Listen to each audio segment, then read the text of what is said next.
Trovão Mídia.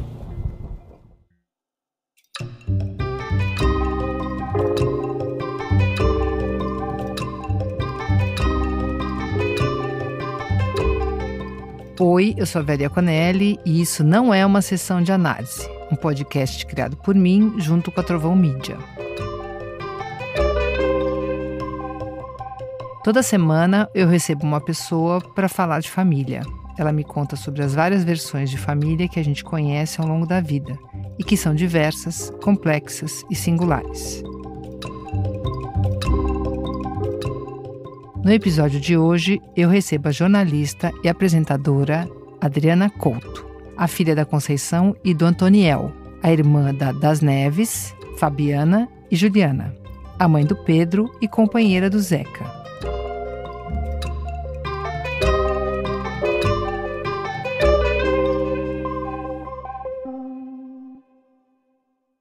Antes de começar a conversa, vamos para um rápido intervalo.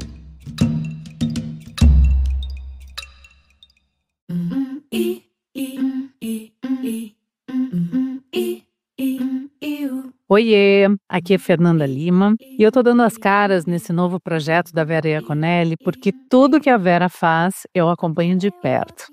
Eu já tive a chance de sentar no divã simbólico dela e ela também já participou do meu podcast Sem Vergonha falando sobre a tal da menopausa. Bom, para quem ouve o Isso Não É Uma Sessão de Análise, então fica aqui o meu convite para você conhecer também o Sem Vergonha, meu podcast. A gente está na 5ª temporada, sempre conversando sobre temas contemporâneos que atravessam a vida de todo mundo. Dessa vez eu me debrucei sobre um assunto que mexe muito com pais, mães, cuidadores e jovens, a adolescência. E reuni um time incrível para tentar entender esse universo tão desafiador quanto fascinante. Então, anota aí, toda terça, depois de ouvir o Isso Não É Uma Sessão de Análise, dá o play também no novo episódio de Sem Vergonha. Combinado? Até já. Tchau.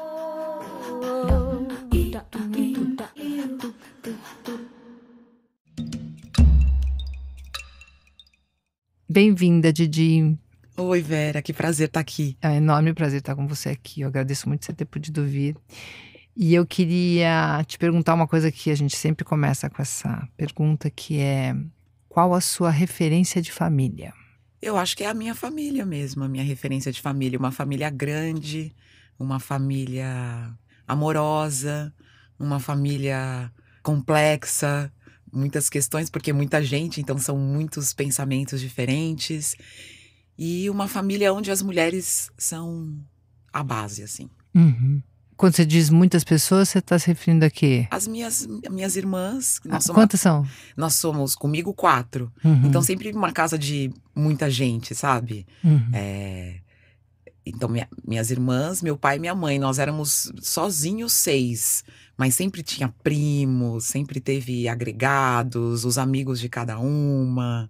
E a minha família sempre acolheu, assim, meus pais sempre acolheram as nossas amizades, os primos. Eles são, dentro da família de cada um deles, referências. Então, que cuidaram dos irmãos. Então, a minha casa sempre teve muita gente. Uma casa com circulação, com gente entrando e saindo. Uhum. Mas é isso, é essa família que recebe muitas outras pessoas, assim. E como é que é essa escadinha das irmãs? Em que lugar você tá? Eu sou a segunda. Tenho uma irmã mais velha, que é a Tatá das Neves. E aí depois vem eu e uma irmã que tem 2 anos a menos do que eu, que é a Fabiana. E a Juliana, que tem 6 anos a menos do que eu. Uhum. E nós 3, o trio Fabiana, Adriana e Juliana, são desse segundo casamento da minha mãe, que é com meu pai. E ela teve um primeiro casamento, tem essa minha irmã mais velha, mas eu fui descobrir isso, sei lá, quando eu tinha 9 ou 10 anos. Ai, assim. Como assim? Porque a minha irmã era minha irmã, não era assim a irmã de outro. Ah, você não tinha noção de que. Mas você sabia que a sua mãe já tinha sido casada? Você não tinha. Ah, não. Como é que foi? Porque tem essas histórias, né? De saber tardiamente uma coisa que é tão importante, impactante, né? Pois é, pra mim, sinceramente, eu nem me lembro bem se houve uma conversa a respeito disso. Porque a gente não tinha muitas conversas sobre esse casamento da minha mãe, assim. Não lembro exatamente o que alguém me disse, mas que aí eu comecei a perceber um pouco a partir, sei lá, do sobrenome dela diferente, entendeu? Aham. É um pouco isso. Ela sempre chamou meu pai ou paizão ou Niel. Ela tinha esses dois nomes para falar com ele, então ela tratava ele de uma forma, esse tratamento falado mesmo, assim, não um tratamento de forma diferente, mas ela era a filha, era sempre assim, as 4 meninas, as 4 filhas, era sempre a gente como esse grupo das 4 mulheres, assim, das 4 meninas. Então, a gente ficou sabendo depois. E aí, a gente ficou sabendo depois porque foi um casamento conflituoso que a minha mãe teve. Meus pais, a minha mãe, ela veio do interior de Minas. Do interior de Minas com a minha irmã. Deixando o marido pra trás, veio com os pais, deixando o marido pra trás. De uma relação que depois eu descobri que foi uma relação violenta. E que ela era uma mulher que queria acompanhar os pais, também não gostava daquele casamento. E aí eu fui descobrindo isso tudo depois. A partir dos 9, quando você descobre? Não, mais isso tarde. que eu tô te contando é bem mais tarde. Sei lá, 20 e tantos, que aí a gente começa a descobrir essas histórias da minha mãe, que ela é uma mulher ela era meio misteriosa, assim, o passado dela, sabe? Em relação a isso, ela sempre guardou muito isso. E pra você, como é que foi saber dessas histórias? Eu acho que eu comecei a entender melhor quem era ela, a partir disso. Os medos que ela tinha, o jeito que ela tratava com a gente, dos relacionamentos e de como ela via a vida. Porque você percebia que ela foi uma mulher que passou maus bocados, sofreu bastante. Já sabia que tinha sido uma vida difícil, assim, sabe? Uma vida da roça, uma vida de uma menina que sonhava em estudar, mas não podia, porque vivia lá na roça, que casou muito cedo. Que os pais que viviam num ambiente muito simples, então amoroso, simples, mas ao mesmo tempo com todos os pesos do machismo em cima dela. E aí a gente foi percebendo isso, a vontade dela da gente ser muito livre, da gente estudar muito. Ela tinha essa grande obsessão, né? Tipo, tem que estudar, e de proteger a gente, de fazer tudo para que a gente não precisasse trabalhar, para ir estudar. De alguma forma, um sacrifício, assim, sabe? Porque ela queria viver muito esse sonho, assim. Tanto que ela terminou o ensino médio, assim, com 60 anos. Ela conseguiu. Uau, que bárbaro. Ela isso. conseguiu. Quando eu tava na 7ª série, ela voltou pro Mobral. Quer dizer, ela fez Mobral, porque ela teve que fazer até a 4ª série. E aí, quando eu tava na 7ª série, ela entrou. Na época, não era Fundamental 1 e 2, mas esqueci os nomes. Mas eu lembro disso. E era na nossa mesma escola. Então, tinha educação de jovens e adultos à noite. Eu e a minha irmã, a gente estudava das 3 às 7. E aí, a gente saía da escola e a minha mãe tava entrando, entendeu?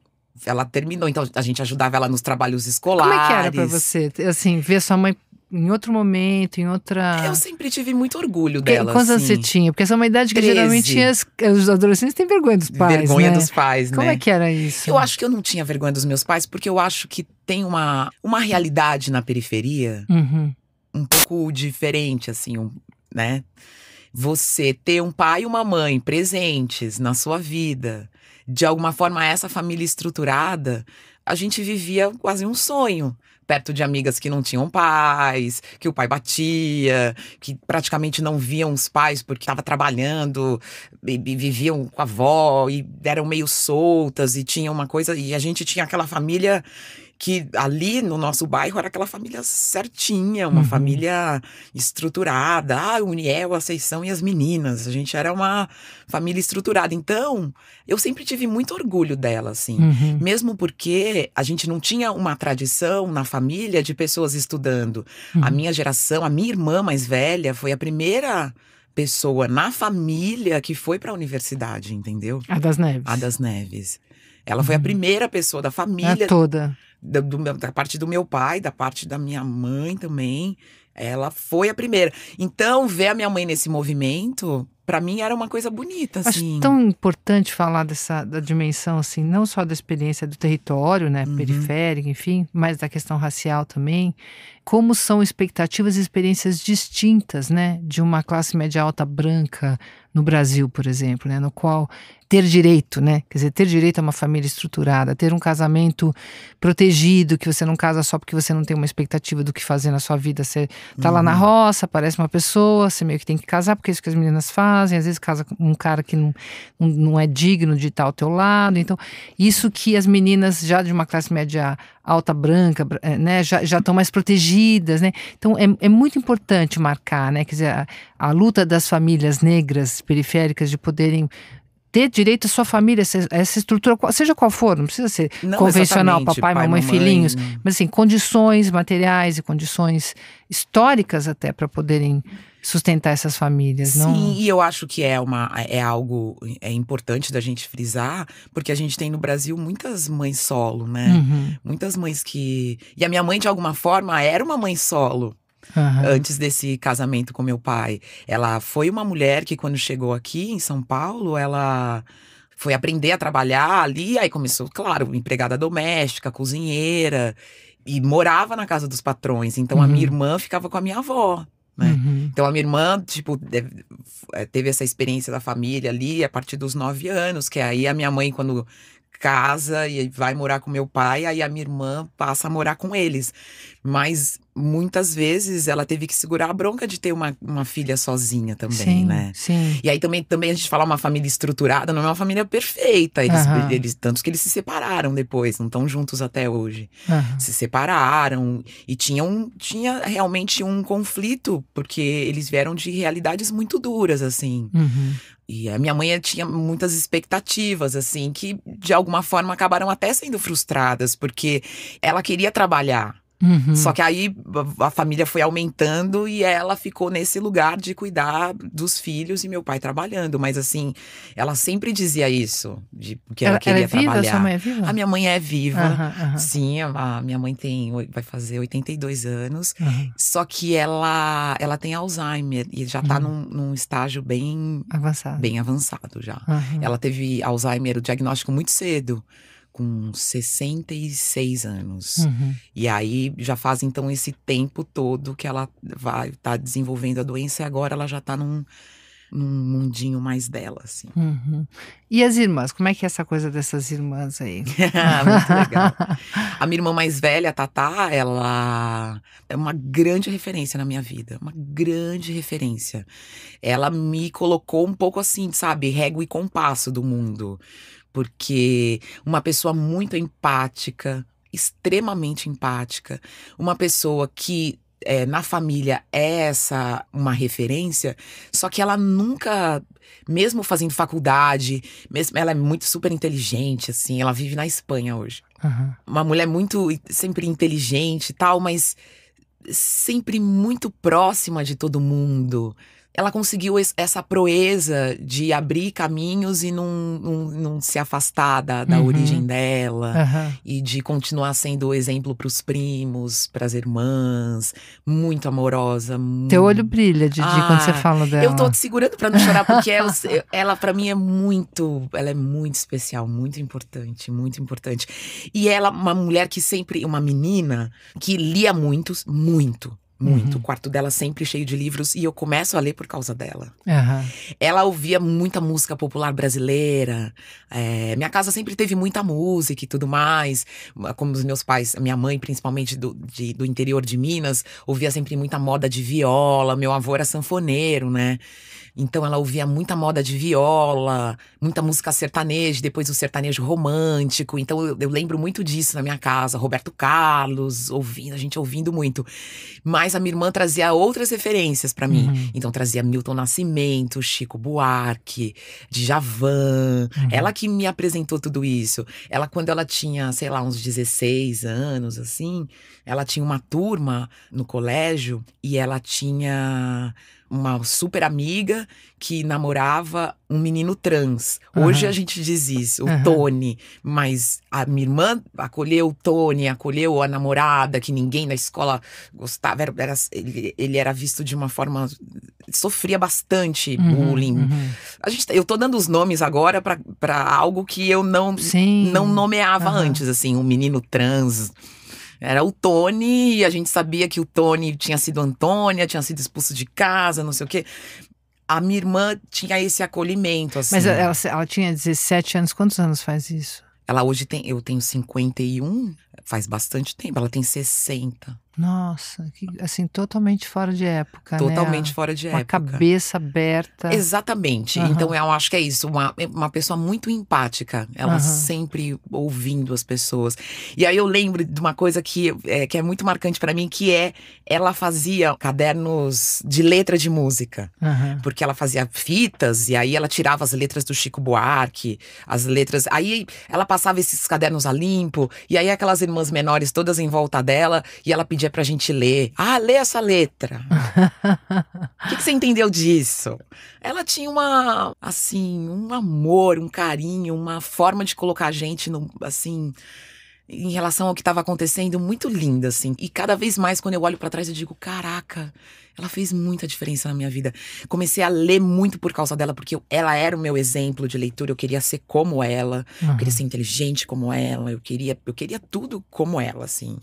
E até quando eu entrei na faculdade, ela, até um pouco antes de entrar na faculdade, ela me dava, porque eu pedia também, ela tinha como eu vou dizer isso? Como uns desafios, assim, pra mim. Ela falava assim, leia um autor francês, leia um russo.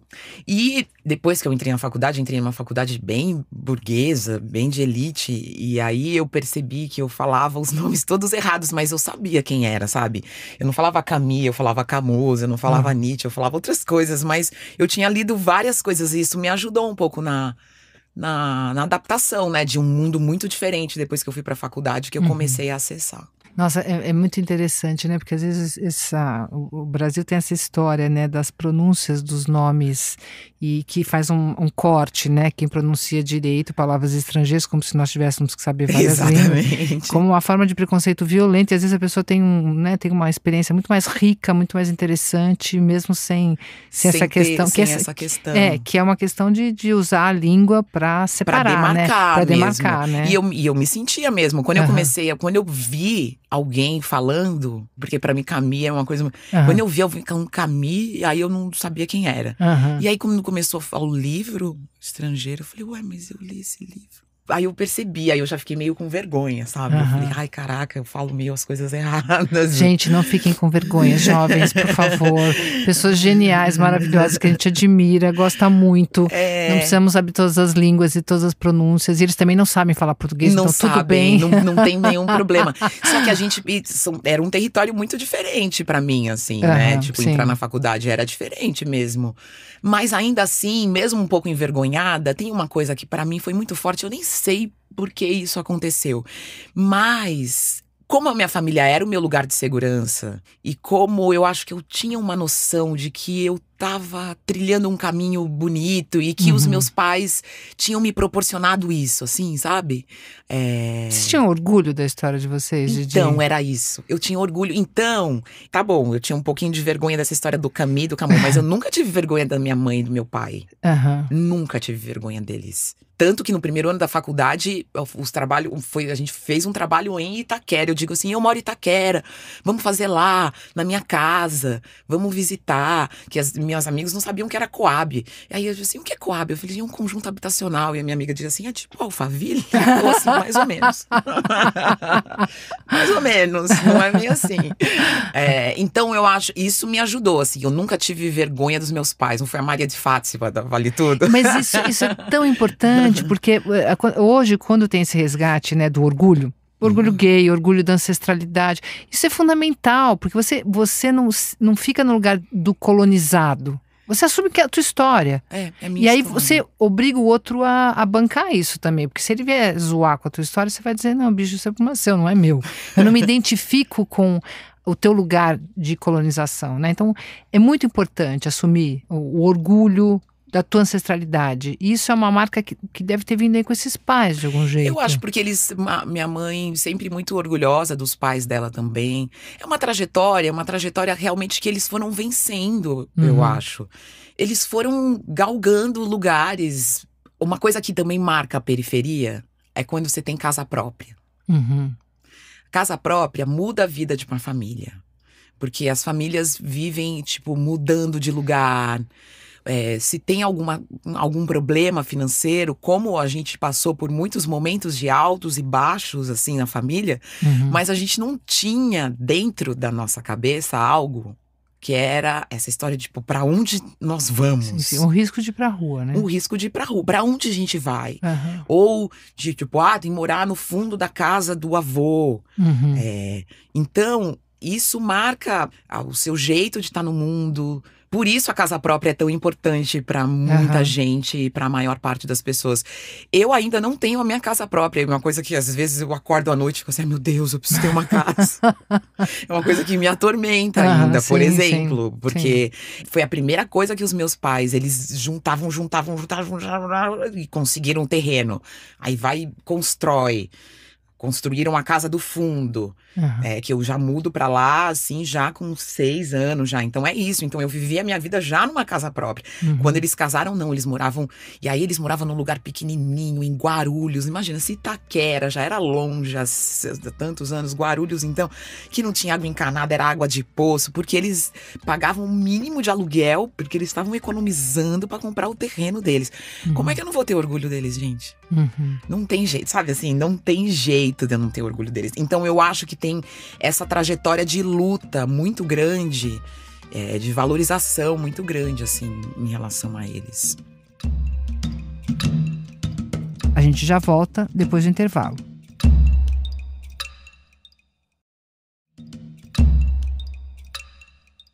Como é que isso chega para a família que você forma depois? Assim, como é que essa experiência, como é que é a tua referência de família hoje, na tua experiência pessoal? É engraçado, porque quando você faz essa primeira pergunta, qual é a referência de família, né? Eu falei, minha família, e aí parece muito que eu acho que essa família é essa família tradicional, né? É porque realmente eles têm um peso muito grande na minha vida, assim, na minha formação, então eu acho que é isso. Mas, numa outra fase... Os meus amigos, quando eu também saio das casa dos meus pais, os meus amigos se tornam a minha família e eu percebo outras dimensões, sabe? De vínculos, outros grupos que possam ser formados, outras possibilidades. Então, aí tudo se expande, assim. E eu também fico pensando que ser essa jovem, né? Tipo, pensando aí nos meus 20 anos, eu saio da casa dos meus pais com 23. Uma jovem negra, periférica, e que vai circular em outros lugares, que estudou na PUC, que vai circular em outros lugares, e assim, com um sentimento muito forte de inadequação, assim. Muito, muito, muito forte de inadequação. Que eu, assim, luto e na terapia, luto até hoje com esse tipo de sentimento. Mas eu acho muito, não por acaso, que grande parte dos meus amigos eram gays e lésbicas, era da comunidade LGBT, que foi uma comunidade que me acolheu, sabe? E que eu também tive um relacionamento um pouco mais sério com uma menina, cheguei a morar junto com a Lia. Antes eu falava que foi um casamento, mas hoje eu entendo que era mais um namoro mesmo, mas a gente fez cerimônia, casamos, a gente casou, não sei o quê. E comecei a perceber dentro desse meu grupo, muita gente que não morava em São Paulo e que estava em São Paulo, que fez esse trânsito, muita gente que não contava para os pais que era gay, e aí a gente, aqui um pouco dos inadequados, e aí a gente, essa noção de família para mim foi se expandindo nesse território também um pouco gueto, mas que me apresentou muita coisa, assim, sabe? E que foi nessa comunidade que eu aprendi um pouco o que é ser livre, o que é liberdade, e o que é prisão também, o que nos aprisiona. E que eu tinha uma família ali também. A gente tinha uma família, assim, de agregados, de gente muito querida. É tão importante trazer essa questão quando os oprimidos se unem, ao invés de disputar entre si quem o quê, né? Quer dizer, às vezes a gente vê disputas, né? Mas essa possibilidade de se identificar nesse lugar de opressão e poder ter ali uma proteção mútua, né? E um laço, né? E um reconhecimento, e um direito a existir, né? Aí você vai vendo diferentes grupos oprimidos formando a família. A palavra família é muito forte. Sim, então, inclusive, né, se a gente pensando nessa questão, Não à toa que eu acho que na comunidade LGBT as grandes divas são chamadas de mãe, né? Claro, são as mães. Tem as casas, casas, sim, né? sim. Que acolhem muita gente que foi expulsa de casa, que vive situação de vulnerabilidade e que encontra nesse lugar uma possibilidade de existência mesmo, né? Então, mas é bacana porque você traz a partir de uma família que é super gostosa, a tua família tem uma, né, você tinha uma, mas mesmo assim, né, para você sair, eu tô falando, mas estou te perguntando, na verdade, né, porque você como uma mulher negra que ascende socialmente, culturalmente, você enfrenta ali uma violência, né, social, que precisa também de uma proteção, né? Não é que você vem de uma família desorganizada, que você tinha esse lugar, você tinha esse lastro. Mas eu me coloquei num lugar que realmente era muito difícil. Você atravessou um território, Era né? muito lindo, porque eu acho que é muito bom você ver os ambientes sendo abertos, assim, né? Você encontrar outras pessoas, realidades diferentes. E importante pra mim ter essa família que me estruturava e que eu tinha orgulho para que você não se comparasse a ponto de se machucar tanto, porque as comparações existem. Muitas vezes você via, assim, eu via outras famílias e pensava, poxa, tô pensando agora, talvez eu comecei a pensar nas dificuldades que os meus pais passavam vendo as outras famílias, né? Porque a minha referência era, eles passaram muitas dificuldades, mas todo mundo que cercava a gente passava por muitas dificuldades, assim. E aí eu via outras realidades, assim, eu falava, caraca. Mas me sentia inadequada ainda, muito inadequada. Tanto que tem uma história que eu não namorava. Não namorava. Não tinha ninguém que ia lá e, tipo, me paquerava na faculdade.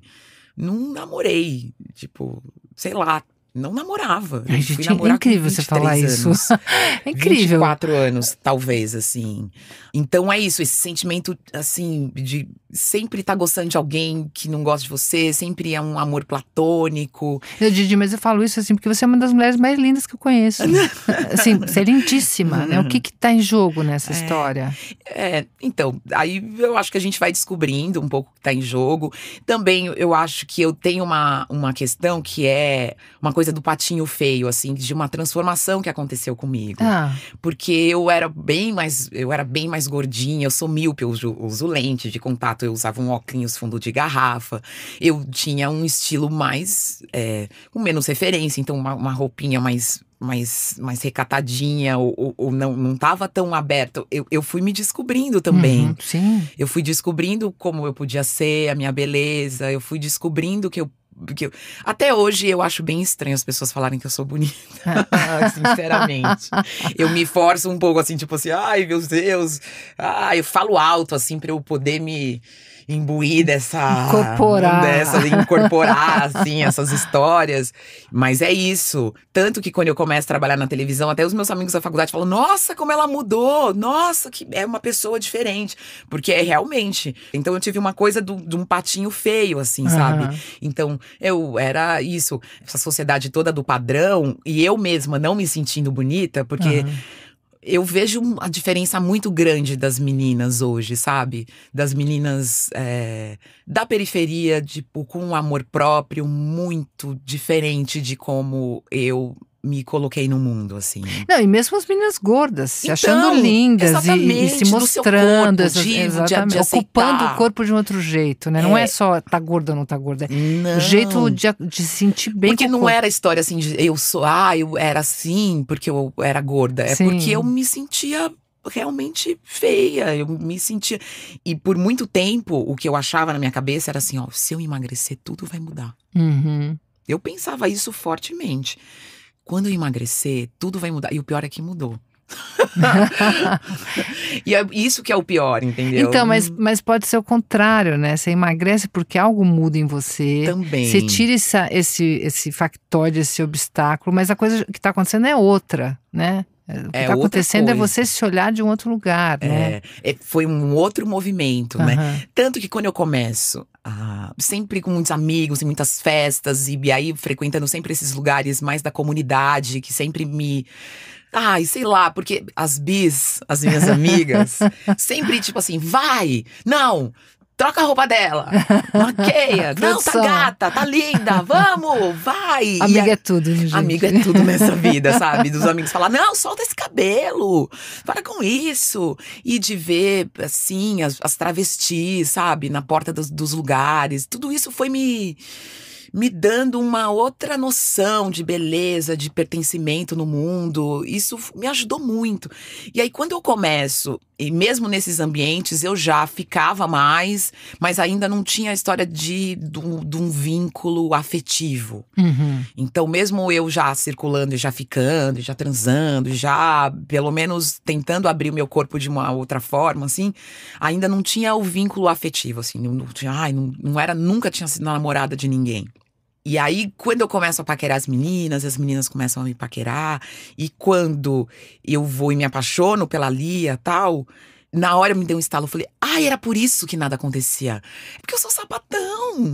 Aí foi a primeira fase, assim, eu sou sapatão, gente, é isso. É isso. Tô descobrindo, é isso, é por isso, eu sou sapatão. E essa relação pra mim foi muito importante. Foi muito importante. De se sentir amada, de ter uma companhia, de não... Foi importante para que eu conseguisse crescer, sabe? Tanto que eu chego na minha casa e falo pra minha mãe. Primeiro era assim, a minha irmã mais velha, tá sempre, tipo assim.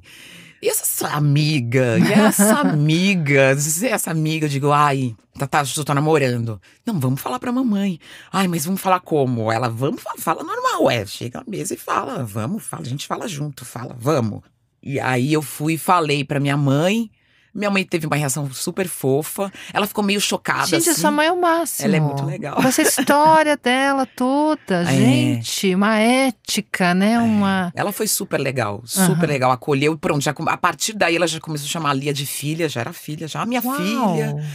E ela disse, e os dedos... Eu lembro disso porque é muito marcante pra mim. Ela disse assim, filha, os dedos da mão são diferentes. E eles são importantes, e cada um tem uma função, e eles são importantes, todos eles igualmente. Ai, que coisa linda. E aí ela já começou a pesquisar, a ver, ela já virou mãe de sapatão, entendeu? Tanto que o meu problema maior foi até, eu acho... Agora, pro meu pai eu nem consegui contar, porque já era um período que eles estavam brigados, e aí a minha relação com meu pai se estremeceu um pouco. Ele é um homem maravilhoso também, na luta dele e tal, mas assim, o machismo dele... pesou muito da nossa relação, assim. O jeito que as coisas aconteceram entre ele e a minha mãe. Demorei uns anos aqui pra entender que ele... Poxa, caraca, o cara não é fácil não, gente. 15 anos, o pai morreu e ele cuidou dos irmãos, sabe, todos. A gente tá falando da casa própria, ele conseguiu a casa própria dele, mas antes ele já tinha dado uma casa pra mãe dele. Uau! E ele casou com 23 anos, entendeu? Uma pessoa, assim, de uma responsabilidade com a vida, com os irmãos, assim, que é tocante, sabe? Mas a gente vai... É difícil ir entendendo as coisas ali. Mas eu tava nesse momento que eu nem cheguei a falar pra ele. Ele só intuía, porque ele ia na minha casa, ele frequentava, via a Lia, não sei o quê. Mas nunca sentei e falei, sou papapá. Mas pra minha mãe eu tive essa história. Quando eu termino o relacionamento com a Lia... a gente termina o relacionamento e eu começo a namorar outras meninas, mas aí não rola, aí eu começo a ficar com os caras de novo, tal. Eu falei, meu Deus, e agora eu não sou sapatão, como que eu vou falar pra minha mãe? Mas se prepara pra ser mãe de bi. Dá um jeito aí. Muda, lê outra coisa. Se você só estava fazendo toda uma coisa, minha filha é sapatão, entendi. Eu falava, meu Deus do céu, como é que eu vou dizer? Eu fiquei bem angustiada. Maravilhoso. Como é que eu vou falar pra minha mãe agora que eu tô namorando? E ela ficava sempre... Aí eu chegava em casa e falava, e aí? Não tem nenhuma gatinha na hora? Eu falava, meu Deus, como eu vou falar pra ela? Aí um dia eu falei, mãe, eu tô namorando, mas é um menino. Ela fez, tá bom. A gente não conversou sobre isso. Ela falou, não, gente, não entendo essa menina, eu vou deixar quieta. Mas é muito importante você falar isso, porque a bissexualidade, ela é muito... sofre muita violência, muita invisibilidade, várias formas de violência, uma negação, né? Então, fica um lugar... Eu preciso que defina, é isso ou aquilo? Não isso... fica entre mundos, senão eu não sei o que faço. Que eu faço o quê, né? E eu acho que E mesmo circulando nesses ambientes tão diversos... Como você tá falando, a bissexualidade é algo que você sempre fala assim, tá falando que é bi, né? Não tá, não assumiu, né? Para. Então, eu realmente fiquei, eu também tentando me entender. Falava, gente, será? Mas, Didi, só uma coisa que eu acho importante pontuar, né? É que a bissexualidade, ela deixa o outro que se relaciona perdidinho, né? Total. Porque ele não sabe se ele tá no páreo, se ele não tá, qual que é a dele, se ele pode desejar. E pro Freud, a bissexualidade, ela é estrutural. A gente é bissexual e depois a gente se organiza em função das experiências, né? Mas é muito interessante poder falar disso, né? E hoje, assim, e aí comecei só a namorar meninos, e aí depois logo não, mas aí tive esse relacionamento estável que eu tô até hoje, tem 15 anos já que eu tô nesse relacionamento, e a gente tem um casamento, eu sou monogâmica, eu acho esquisito, eu acho que eu estou monogâmica, eu acho melhor do que sou monogâmica, eu acho meio esquisito, né? É mais honesto, né? Estou monogâmica. Então, eu até chega um momento de me questionar, tipo assim, será que eu sou bi mesmo? Porque você não tive outras experiências depois. Mas como é bom, né? Você vai lendo, as coisas vão se esclarecendo. E sim, você poder dizer isso, poder falar isso, né? Estar hétero. Estar hétero. Uhum. Até pro não meu ser, filho, estar. né? Uhum. Pro meu filho dizer que a Lia é minha amiga até hoje. Frequenta a minha casa. Uhum. É amiga do meu filho, porque o Pedro acha que os nossos amigos são amigos dele. Ele fala, Lia é minha amiga.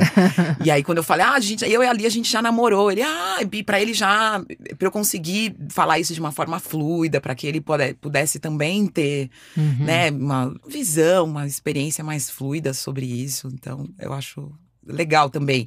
Mas é algo que a gente fica pensando e vai aprendendo junto, né? Vai aprendendo e vai vendo, e acho que a sociedade, nessas discussões, vão dando aberturas pra gente pensar o nosso caminho de forma diferente, né? Porque a gente, com essa insegurança que a gente tem em relação ao eu sou, a gente esquece que, na verdade, o eu sou, ele é um eu estou, né? É sempre eu estou. Porque né? até você fala assim, mas escuta, mas eu sou negra, tá. Mas é diferente você ser negra chegando na Europa, você ser negra na América Latina, você ser negra na África. Muito diferente. É muito diferente. Então, mesmo esse eu sou, ele te coloca em lugares tão distintos, né? Que ele é quase um eu estou.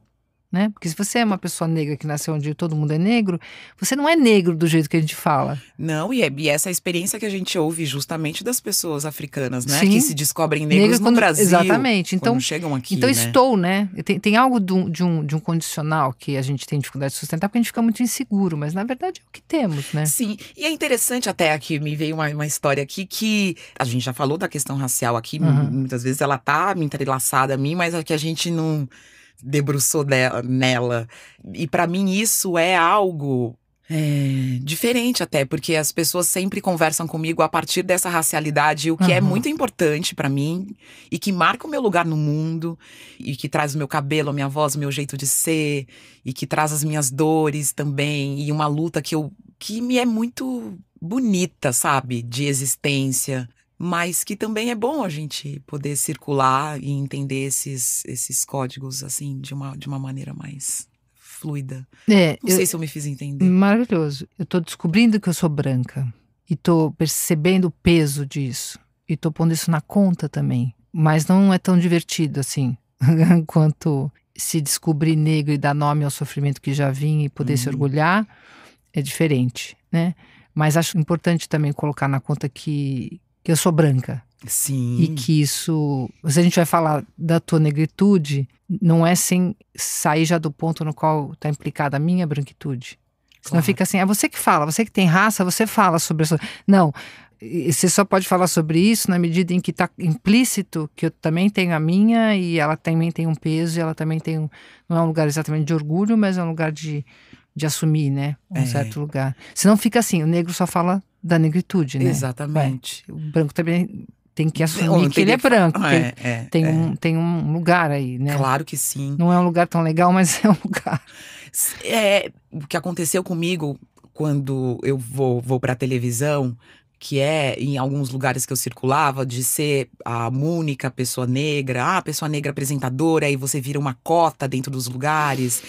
E que hoje, reconhecendo a minha luta Poxa, eu sou uma jornalista talentosa, sabe? Eu tenho uma boa apresentação. E quem eu sou e ser uma pessoa negra também é importante para conectar com as outras pessoas. Então, é tudo junto, né? Não é exatamente separado. E o que no começo da minha carreira, o que acontecia era as pessoas tentarem, pra me diminuir, separar. Dizer assim, você está aqui porque você é negra. Até que eu consegui elaborar pra mim um pouco no ódio, sabe? Na força do ódio, de conseguir responder e falar, você tá aí porque você é branca. Maravilhoso, é isso.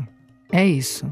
Você acha que você tá aí só porque você é competente? Sim, maravilhoso, é isso. É isso. É porque você é branca também, então tá tudo certo. Sim. Eu tô aqui porque eu sou negra, você tá aqui porque você é branca e vamos juntas. Sim, é implicar o outro também, colocado porque ele é homem, porque ele é mulher, porque… Sim, exatamente. E é uma coisa difícil de elaborar, e ainda que seja…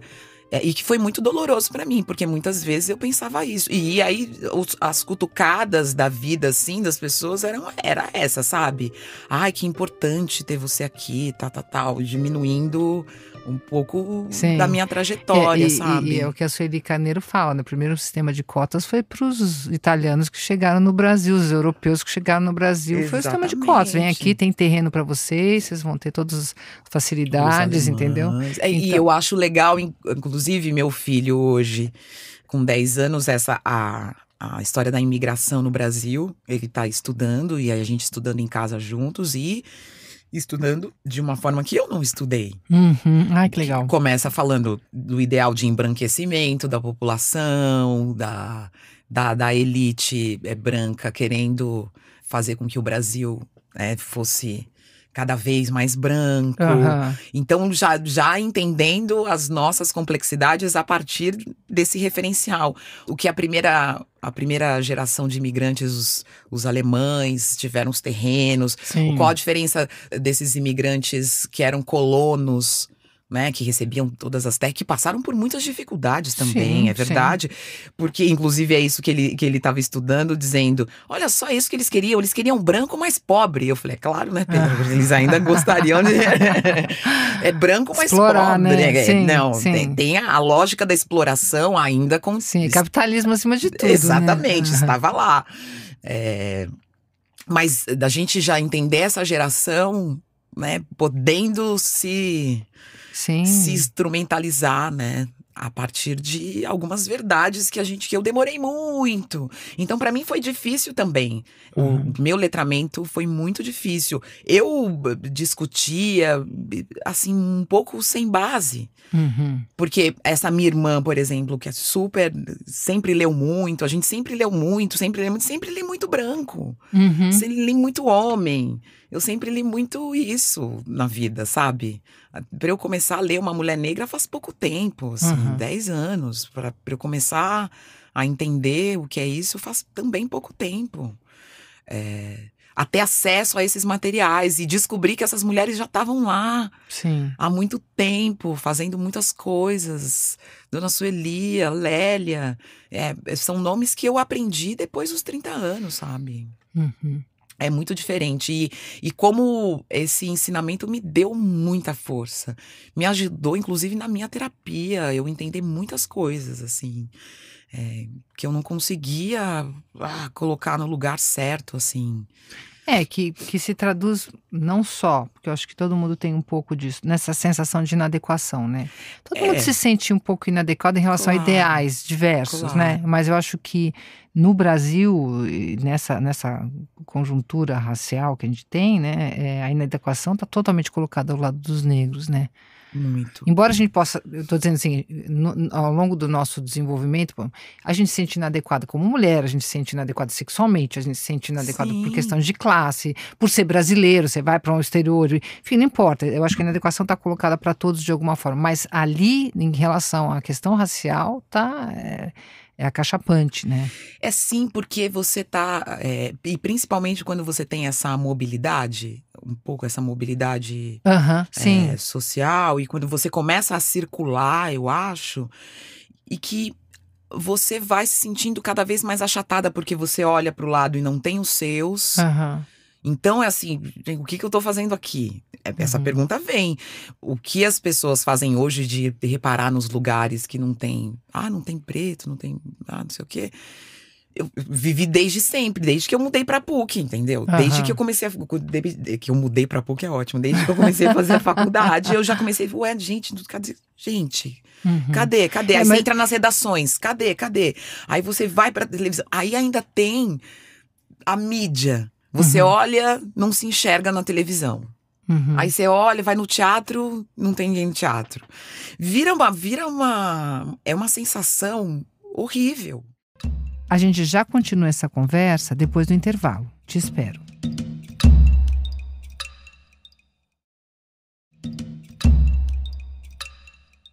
E tem essa coisa da vida amorosa também, né? Que pares que você vai encontrar quando você faz essa transição de classe territorial. Porque você falou, me mudei, lembrei agora. Você mudou para PUC. Você mudou de território de um jeito, né? Que não foi só frequentar a faculdade. A mudança de território é um negócio muito importante, né? O Rafael Alves Lima fala, a interseccionalidade é raça, é gênero, é classe social e é território, né? Então, como é que é? Amar, encontrar pares amorosos, né? Não tinha. E a viver a solidão da mulher negra, que hoje a gente vê as mulheres cantando e falando sobre isso, foi algo que eu fui descobrindo um pouco sozinha, né? Tem uma coisa assim que eu me ressinto, mas me entendo ao mesmo tempo. E eu acho que também é um pouco, a gente tem que entender a sua própria personalidade, né? Eu fui me afastando dos meus amigos de infância. E eu acho que isso hoje me faz falta, sabe? Então, do meu território, eu comecei a viver realidades muito diferentes, foram caminhos diferentes. Eu sou um tanto mais retraída, um pouco mesmo, assim, tipo, tô ali circulando. Mas esse acesso, sabe? Eu perdi um pouco uma linha, assim. Você acha que também não perde afinidade, assim? Assuntos em comum, não vai ficando um pouco empobrecido o diálogo, eu acho, né? Que perde em afinidade, mas eu acho que também tem uma coisa assim de eu sempre querer ir pra frente, ir pra frente, ir pra frente, ir pra frente. Porque depois eu percebi também que alguns laços também que eu fiz no meio do caminho eu fui perdendo. Então é por isso que eu digo que não é só exatamente por isso. Tem um pouco de quem eu sou. Que é isso de eu estar sempre deixando coisas pra trás. Que eu fico pensando também, a minha mãe era um pouco isso, ela foi deixando tudo pra trás, vai deixando tudo pra trás. E que é uma coisa que você também tem que ir puxando uns fios pra ir se segurando, sabe? Então tem isso, então eu tinha isso. E quando eu vejo as pessoas periféricas hoje vivendo nesses ambientes e circulando, e indo e voltando aos seus territórios, eu fico com uma certa inveja. Porque eu acho bonito, acho que te dá uma base melhor, e eu acho que é um entendimento diferente do seu território, sabe, do que o seu território pode te dar. E o meu trabalho acabou fazendo com que eu fizesse e continuasse a fazer esse trânsito. Porque sempre fui uma jornalista que gostou de ouvir histórias, e sempre nas reuniões de pauta eu sempre trouxe as outras histórias, interessadas em todas as histórias e nas minhas histórias também. Sim. Só que como eu era a única nas redações, então eu ficava esse baluarte da cultura periférica. Na verdade, eu sempre me interessei por tudo e pela minha história também. Sim. Então, e trabalhar com cultura me possibilitou isso, de dizer para as pessoas, você não conhece isso. E isso foi me dando também uma força muito grande. Porque trabalhando com isso, eu fui percebendo cada vez mais de que eu tinha uma base que eu não tinha conhecido, como não conheço ainda nos Estados Unidos. Nunca tinha ido pra Disney, não fiz intercâmbio. Agora já visitei vários museus que eu sempre achava que eu tinha que visitar pra me mudar, mas no final das contas, o que pra mim é importante é que eu vivi o Pagode 90 e você não viveu, entendeu? Você não tava na quermesse, meu amor, você não sabe. Deixa eu te contar o que era, o que foi importante pro Brasil, essa cultura caipira que eu vivi na minha casa, que foi muito importante, o movimento hip hop, tudo isso que constitui a cultura do país, eu vivi, eu posso falar, eu tenho um lugar importante para falar sobre isso. Eu vou fazer as perguntas diferentes do que você faz. Então, e parece até um pouco raivoso isso, mas eu acho que é uma afirmação para mim muito importante, assim, da minha potência mesmo. E eu fui. E tudo bem sentir raiva. Raiva pode ser tudo muito bem empregada. É isso, eu só preciso tá muito bem bem. empregada, tá muito bem empregada. Isso aí. Expandir, mostrar potência, marcar um lugar. Muito legal. Eu acho que isso é importante. Tanto que a história do meu podcast, que eu vou entrar agora na 3ª temporada. Que é o Mais Preta. Que é o Mais Preta, que é… Eu entrevisto só personalidades pretas brasileiras. E eu lutei a carreira inteira pra não me ser marcada só como uma… Tinha essa dicotomia, sabe? Sim. De ser jornalista negra. Não, eu sou uma jornalista que é negra. É aquela coisa, né, que você tenta. Me surpreendi com essa minha vontade de querer fazer isso, de poder falar sobre isso, porque é o que meu coração quer falar. Mas aí não é que estão te impondo, é uma escolha. É uma escolha. Aí já é outra história. É isso. Aí é um sujeito que escolhe. É pronto. Não é tem que. Não. O que fere é isso, né? Você pode simplesmente preferir estar com essas pessoas e ouvir o que elas têm pra dizer, caramba. Pronto. Ponto. E é isso que esse podcast me traz, assim, muita cura. Dinheiro não traz. Patrocinadores, atenção, por favor. Inclusive, vocês quiserem. Assim, muita cura, muita emoção. E ocupou um lugar nesses últimos 3 anos na minha vida, assim, muito grande. Muito grande, inclusive, para que eu não despejasse esse ódio em outras pessoas, sabe? Porque para mim sempre muito difícil nas redações, assim, sabe? Até com os amigos, e dizer assim, cara, não estão entendendo. Não estão entendendo a importância de ter mais gente preta aqui. As pessoas não estão entendendo. Não estão entendendo que não estão abrindo espaço para ser quem eu sou. E aí você começa a se sentir muito vítima, né? Então esse podcast me abriu assim. Sim, você tá sendo vítima, mas não tá se vitimizando. Você não tá se identificando com o lugar da vítima. Então, Celso, mas você tá sendo vítima de uma violência, né? Violências grandes, sim, assim, sabe? Que eu passei na minha vida, assim, na minha carreira, assim, muito grandes. E é uma dicotomia, assim, de novo, né? Sempre é. Mas que a televisão, que é esse lugar que me ajudou a eu me encontrar, me achar mais bonita, porque eu tinha que aparecer ali. Mas também que difícil, assim, sabe? Das pessoas… De falarem como é que tem que ser meu cabelo, como é que eu tenho que me vestir. Não, esse batom você não pode passar, sua boca. De eu estar com um batom vermelho. Ainda hoje, Didi? Hoje é diferente, porque eu Mas também… parou isso quando? Porque… Recente? Eu acho bem recente. Eu acho que tem uma coisa recente pra mim. Não sei, vou tentar demarcar aqui. Hoje, por exemplo, eu não gosto muito de usar batom vermelho. Até hoje, acho que já ficou na minha cabeça. E hoje já… Na galera da maquiagem, eles ficam quase me obrigando. Tipo assim, passa batom vermelho. Passa, é bonito. Você fica bonito. Eu falo, ai meu Deus. Eles estão sempre passando batom. Eu tô assim, olha esse batom. Olha esse batom. Porque bem no começo, quando eu entrei no Metrópolis, por exemplo, o primeiro ano, tem algumas coisas que marcam a gente, né? E eu fui e pus um vestido meio esvoaçante e tal, cabelo. Aí falaram assim pra mim, batom vermelho. Eu pus batom vermelho. E aí depois veio na caixa de comentário, vários comentários, tipo assim, gente, essa menina, quem ela acha que ela é? Olha essa boca, ai que vulgar. E aí veio uma determinação da produção, assim, sabe? Um e-mail pro figurino, pra maquiagem, pra tomar cuidado com o meu visual. Isso me deixou assim, no chão.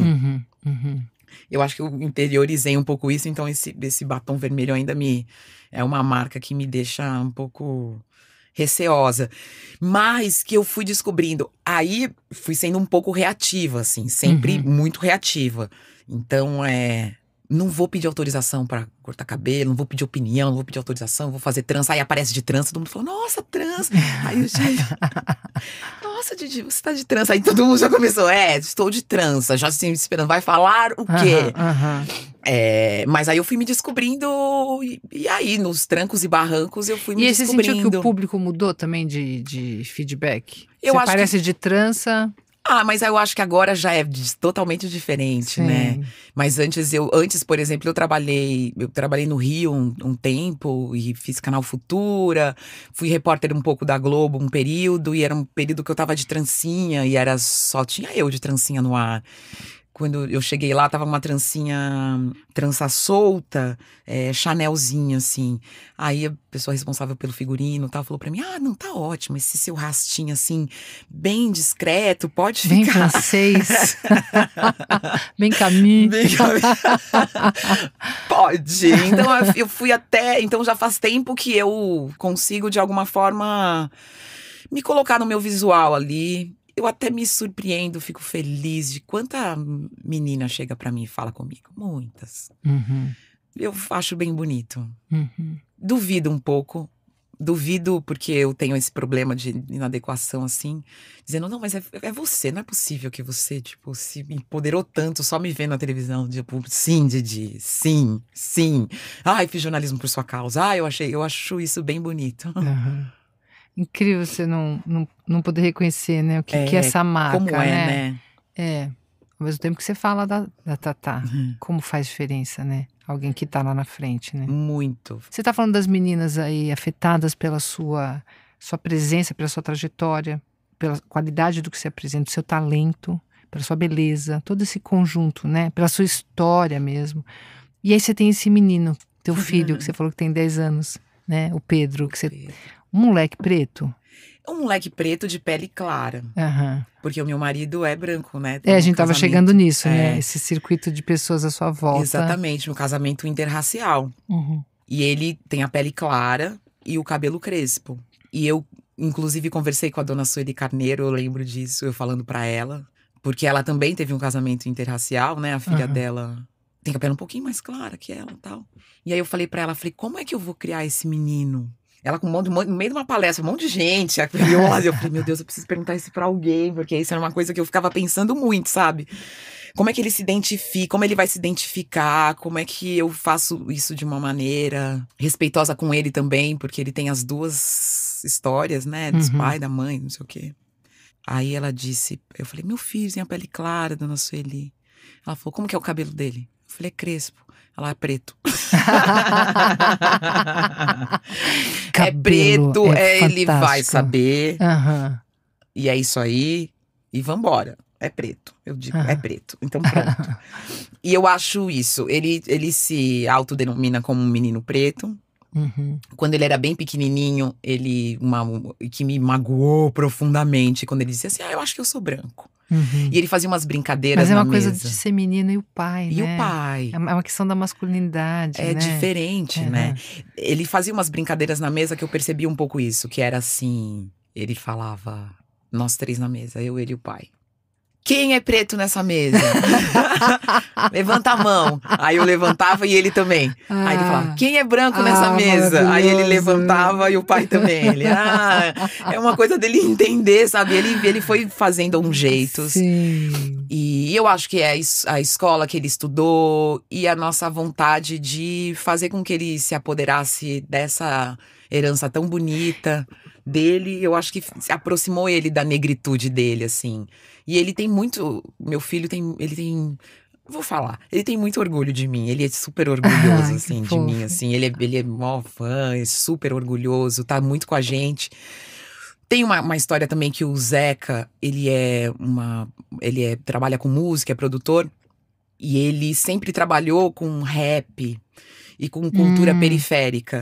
Apesar de ser uma pessoa criada em Perdizes nos Jardins. Mas é isso... Ele tem essa aproximação muito forte com a cultura periférica. Então, os discos que ele ouve, as pessoas que ele mais gosta, quem ele admira. Então, é isso. Então, a cultura e a vivência do meu filho em Itaquera, com os primos. Tudo isso foi deixando ele se aproximar da negritude dele de uma forma muito legal. E as partes ruins que ele já sofreu, e ele sofre bem pouco racismo, porque vive um pouco naquela bolha das escolas do Vale Encantado, aqui da Zona Oeste, né? O Vale Encantado, então ele estuda nessas escolas do Vale Encantado, que male, né, estão aí lutando pelo letramento e na escola uma outra perspectiva e pensamentos, possibilidades, então sofreu pouco racismo ali, mas sofre por causa do cabelo dele, se alguém vai xingar ele, se alguém... E aí você percebe como é que tá ali, né? Esse seu cabelo aí, seu cabelo de milho, cabelo de miojo, cabelo de não sei o quê. E aí ele fica muito, nessas vezes ele ficou muito, muito, muito abalado. Mas ele é bem legal. Pra mim a maternidade foi muito legal. Muito legal. Grávida eu me senti muito bem. Tipo, os primeiros meses eu me senti muito bem. Nossa, pra mim, os primeiros 6 meses eu e o Pedro dentro de casa foi muito gostoso, assim, muito, muito bom, assim, uma sensação de completude, assim, maravilhosa. Então, ele é uma graça. Quando a gente diz que nem toda mulher tem depressão pós-parto, baby blues, vocês já sabem que é verdade. As experiências podem ser muito gratificantes e enfim, ser de completude mesmo, né? Pode ser mesmo. Depois pronto, vai ficando cada vez mais complexo, né? Que uma coisa é ter um bebezinho dentro de casa. Depois tem um carinha de 10 anos exatamente, indo pro futebol. Exatamente, é outra coisa. Claro, estive perto de muitas amigas que tiveram experiências muito diferentes, né? E às vezes a gente fica até com medo de falar isso, né? Porque parece tão romântico, utópico, mas talvez para minha construção mesmo tenha sido muito importante, foi muito importante. Acho que todo mundo tem o direito à sua experiência singular. Ponto. Né? Não tem que fazer clubinho e grupinho, todo mundo tem que sofrer junto, nem ser feliz junto, né? Eu acho que cada um que diga em nome próprio, isso é super importante. Didi, que prazer te escutar. Que linda a tua história, que linda a tua família, os perrengues da vida estão aí, mas a forma digna como eles são enfrentados, a forma ética, né? Tô apaixonada pela sua mãe, pela sua irmã, pelo seu pai. Achei eles figuras muito reais, muito... Obrigada. Obrigada por poder falar deles, assim. Eu acho muito importante. É um legado, né? E ainda tem a história da minha mãe, essa história da memória dela, ela não poder contar as histórias dela. E eu fico pensando muito nisso, de como é que a gente conta as histórias dela. Ela tem tanta história pra contar. Escreve? Vamos escrever. Obrigada, foi um prazer, Vera. Eu te admiro muito. Quando você me convidou, eu nem acreditei muito. Eu falei pra algumas pessoas, eu falei, gente, você acredita que a Vera é a Conelli, gente? Quer me entrevistar? Como assim? Você é maravilhosa.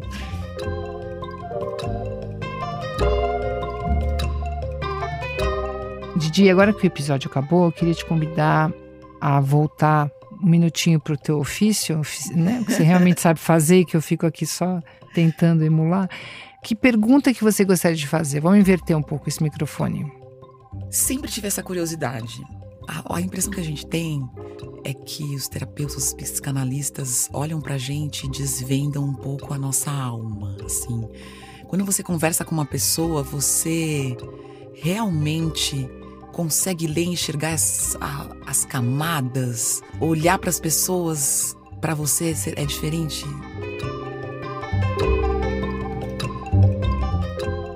Bom, a resposta para essa pergunta da Didi você ouve no próximo episódio, que sai depois de amanhã na quinta. Ele é um episódio bônus que estamos chamando de Pergunta Vera. A gente se encontra lá. Esse foi o podcast Isso Não É Uma Sessão de Análise, um original da Trovão Mídia. Na semana que vem, a gente faz mais uma visita às várias casas que compõem uma família. Até lá.